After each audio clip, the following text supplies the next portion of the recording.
There is a moment in this clip that should not be possible. A professional basketball official standing 6.5 feet from the play watches Caitlin Clark drive toward the basket, watches Breanna Stewart's hand connect with Clark's face, watches Clark grab her nose and stagger, and does absolutely nothing.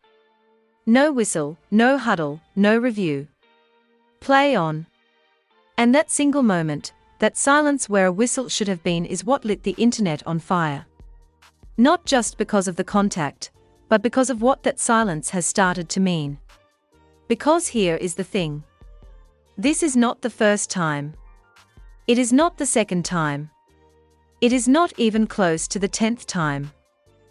And that is exactly why this particular clip spread faster than almost anything the Wnba has produced in years. Fans were not just reacting to a hand hitting a face. They were reacting to a feeling they have carried through 2 full seasons. That something about how Caitlin Clark gets officiated is fundamentally broken, and that nobody with the power to fix it seems willing to act until the whole world is already watching. That feeling has a history. And once you understand that history, the Stewart play stops being a debate about one missed call and starts being a referendum on whether this league is capable of protecting the player who saved it. Let's start with what actually happened, because the details matter more than people realize. Clark drives baseline, goes up for the layup, and Stewart comes from the weak side to contest. Stewart gets a piece of the ball or something close to it, and her follow-through catches Clark directly across the face. Clark comes down holding her nose. The official nearest to the play, positioned with arguably the clearest angle in the building, lets it go. The crew does not gather. Nobody calls for a review. The broadcast shows the angle. The crowd reacts and still nothing. Now, the defense that immediately surfaced online was that Stewart touched the ball first, which makes any contact after that incidental. That argument sounds clean until you actually examine it. Yes, a defender can make a legitimate play on the ball. Yes, a block does not automatically become a foul just because bodies collide afterward. But here is what that defense skips entirely. Contact to the face and head carries a different standard in basketball. It is not just about who touched the ball first. It's about whether the follow-through created unnecessary or dangerous contact above the shoulders. And when a player comes down grabbing her face, the crew is supposed to at least ask the question. They are supposed to huddle. They are supposed to look at it. What fans cannot get past is not that the call went against Clark. What they cannot get past is that the question was never even asked. That distinction matters enormously. Nobody is asking referees to be perfect. Missed calls happen in every league, every sport, every single night. What fans are asking is for the system to show curiosity. Even a review that ends with common foul or no call stands would send a message that the officials took the contact seriously. Instead, the no call created a vacuum. And in sports, those vacuums fill instantly with theories, with frustration, with the very pattern arguments that make leagues look incompetent on the national stage. But the part of this story that people are angrier about than the actual missed call is what happened on the Indiana Fever sideline. Or more accurately, what did not happen. Stephanie White, the head coach of a team that has Caitlin Clark as its franchise centerpiece, the most watched player in the history of this league, did not challenge the play. Did not visibly react in a way that the broadcast caught. Did not storm toward the officials demanding answers. She stood there. And for fans who have been watching Clark absorb contact all season without institutional backup, that silence was almost worse than the no call itself. To be fair about this, coaching is complicated in real time. White is tracking matchups, substitutions, foul counts, the shot clock, the next defensive possession, all at once. It is entirely possible she did not have a full read on the contact in the moment. Coaches miss things. That is human. But here is the contrast fans keep bringing up, and it is a legitimate one. Earlier in the season, White burned a challenge on a Michaela Timberson moving screen in the first 2 minutes of a game. A moving screen in the opening minutes. She challenged that quickly enough that it barely registered. Then Clark takes a hand to the face and goes down holding her nose, and the sideline looks like it is watching a different sport. That comparison is the emotional fuel of this argument. It is not just the ref missed it. It is the ref missed it, and nobody on Clark's own bench seemed to think it was worth a fight. And that matters for a specific reason that goes beyond one game. Caitlin Clark is not just another guard in Indiana's rotation.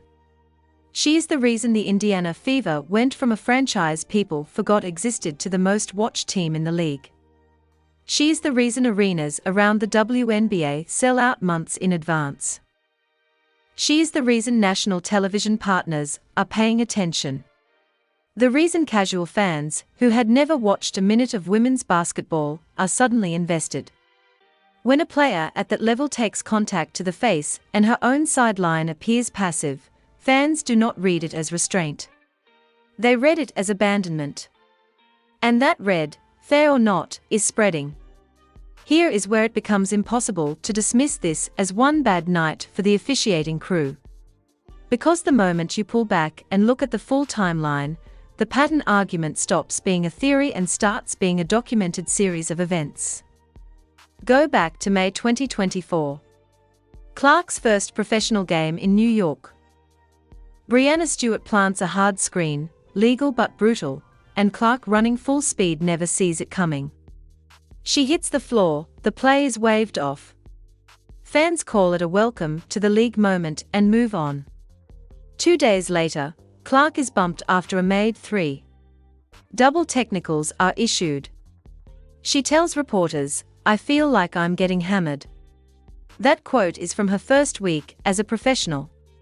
Then comes June 2024, the hit that truly lit everything on fire. Chennedy Carter walks up to Clark during a dead ball inbound. No basketball reason, no contest being made, and delivers a hard shoulder hip check that puts Clark on the floor. The officials call a common foul, not a flagrant. A common foul for what looked to nearly every person watching like a targeted off-ball hit on the most famous player in the sport. The fallout from that play alone generated more debate than most WNBA Finals games. And the officiating crew's response was treated as a quiet signal about how physical contact involving Clark would be managed. Fast forward to 2025. Natasha Cloud defends Clark at the end of a game. Indiana trails by 2. Cloud pushes her shoulder into Clark hard enough to knock the ball loose. No whistle. Game over. Fever lose. Clark immediately turns to the officials and begins arguing. She is visibly furious.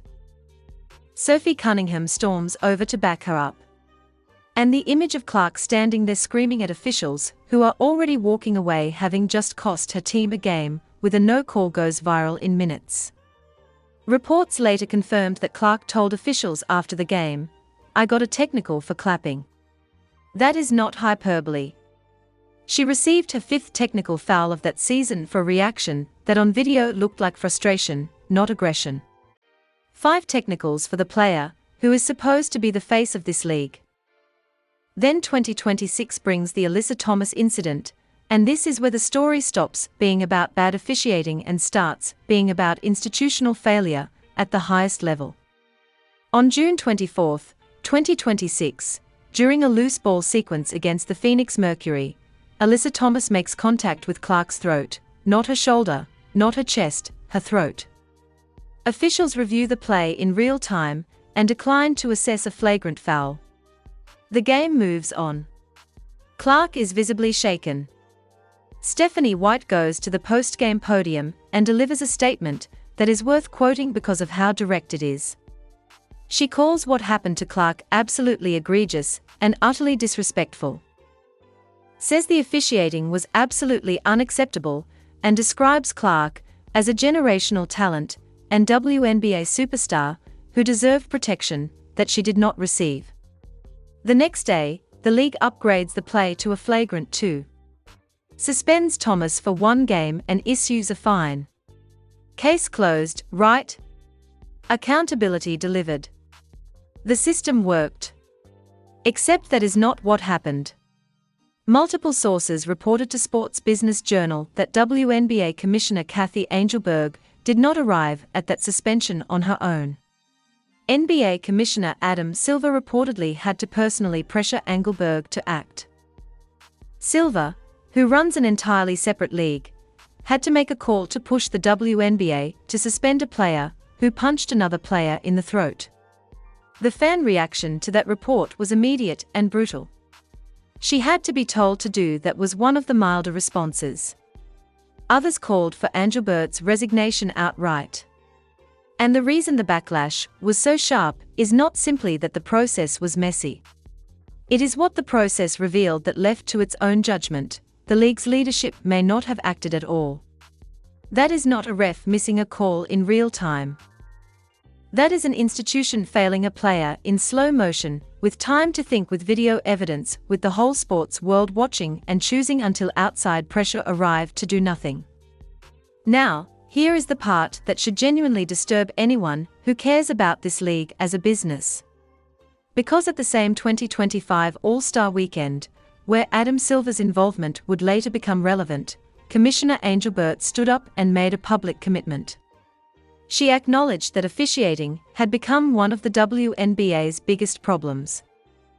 She announced an officiating task force, coaches, executives, officials, assembled specifically to address concerns over excessive physicality and inconsistency.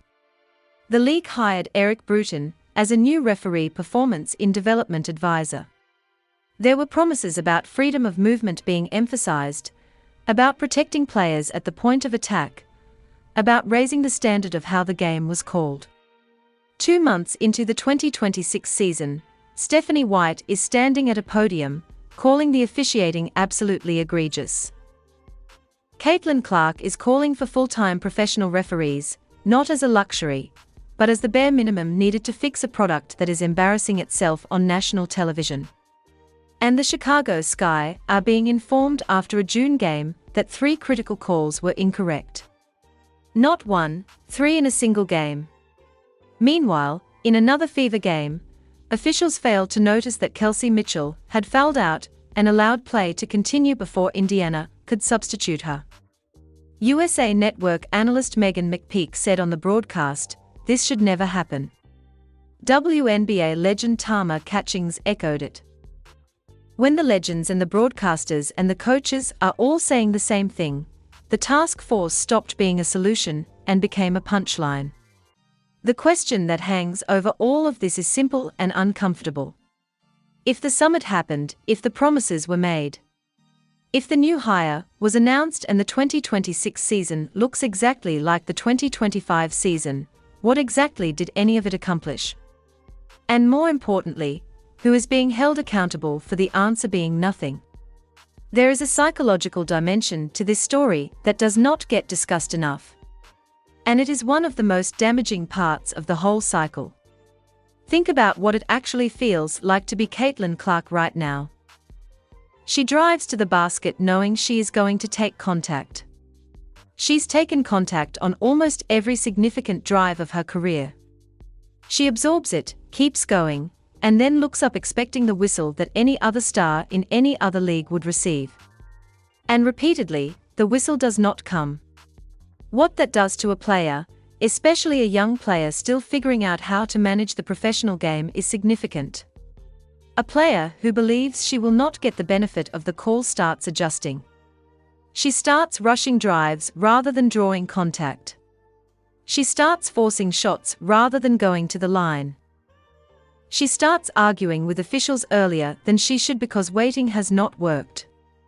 And then the arguing becomes the story. She gets a technical foul.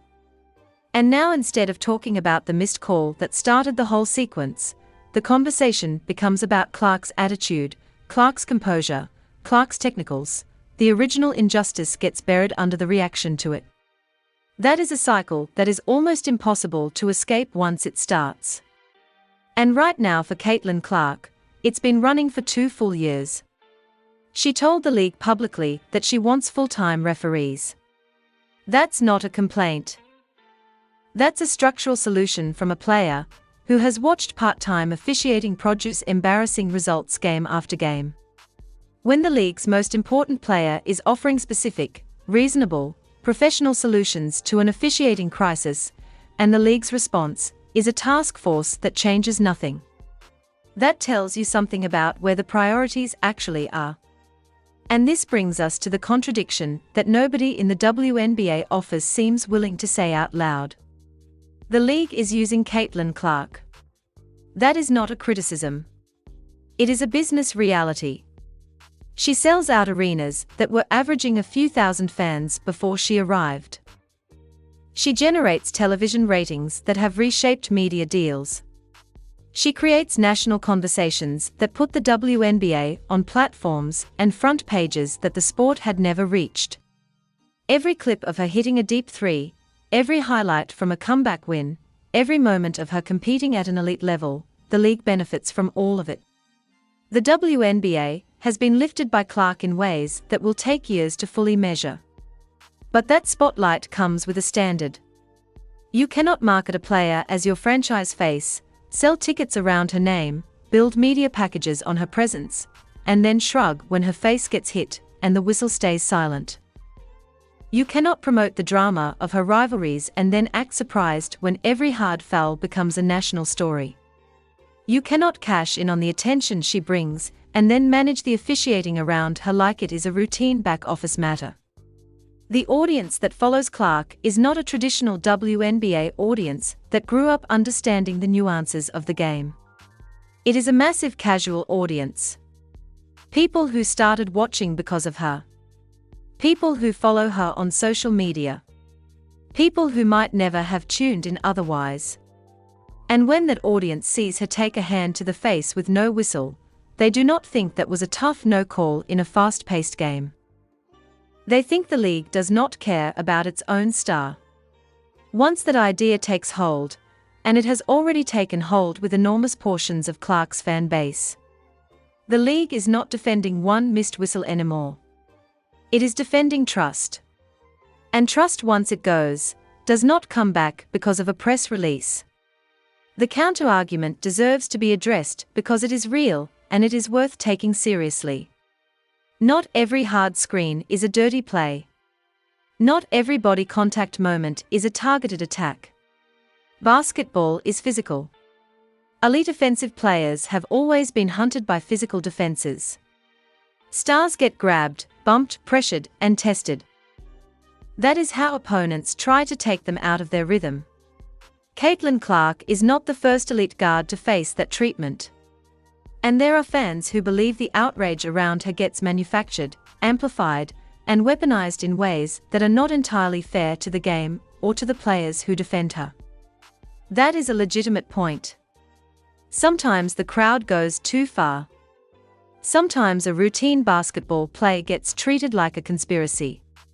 Sometimes the internet builds a case out of freeze frames that look worse than the real-time play. And not every no call is evidence of a broken system. There are nights where officiating is difficult, the game moves fast, and human beings in real time genuinely miss things they would catch in slow motion. But, and this is the part that matters, none of that counter-argument explains away the Stewart play. None of it explains why a player can grab her face, go to the floor, react in real time to impact above her shoulders, and still not trigger even a moment of official curiosity.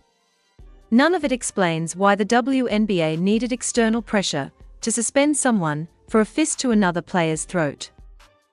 None of it explains why a task force assembled specifically to fix this problem has produced no visible results 2 months into the season it was supposed to transform. The fans who defend Clark are not imagining a pattern. The pattern is documented. The incidents are on video. The post-game statements from coaches are on record. The Sports Business Journal reporting about Adam Silver's involvement is sourced. At some point, the volume and the consistency of the evidence stops being fan outrage and starts being a legitimate institutional problem that the league has failed to solve. So, here is where everything lands, and it is an uncomfortable place. The WNBA is at an inflection point that it did not choose and cannot ignore. Caitlin Clark changed what this league looks like from the outside. The audiences are bigger, the stakes are higher, the scrutiny is more intense and more national than anything this sport has faced in a generation. That is almost entirely because of one player. And that player is going to the rim, absorbing contact above the shoulders, grabbing her face on the way down, and looking back at officials who have already moved on. Her coach is standing on the sideline in moments where fans believe a fight should be happening. Her commissioner had to be told by a man who runs a different league to suspend someone who put a fist into her throat. Her task force produced a press release and no results. And she herself, the player, the franchise, the reason the ratings exist, had to stand at a podium and call for full-time referees just to get anyone to acknowledge the most obvious structural problem the sport has. The image that stays with people is not the explanation. It is not the rulebook definition of incidental contact. It is not the defense that the ball was touched first. The image that stays is Clark holding her face while the game moves on without her. That image has now repeated itself enough times that it has become its own argument. And the WNBA is running out of time to offer a better one, because eventually a generation of fans who found this sport through Caitlin Clark will decide whether they trust the institution they found it in. And right now that institution is giving them very little reason to answer yes. Was this just another missed call in a fast game? Or is this a league that has not figured out what it owes the player who gave it its biggest moment? Drop that question in the comments because this one does not have a clean answer, but it absolutely has to be asked.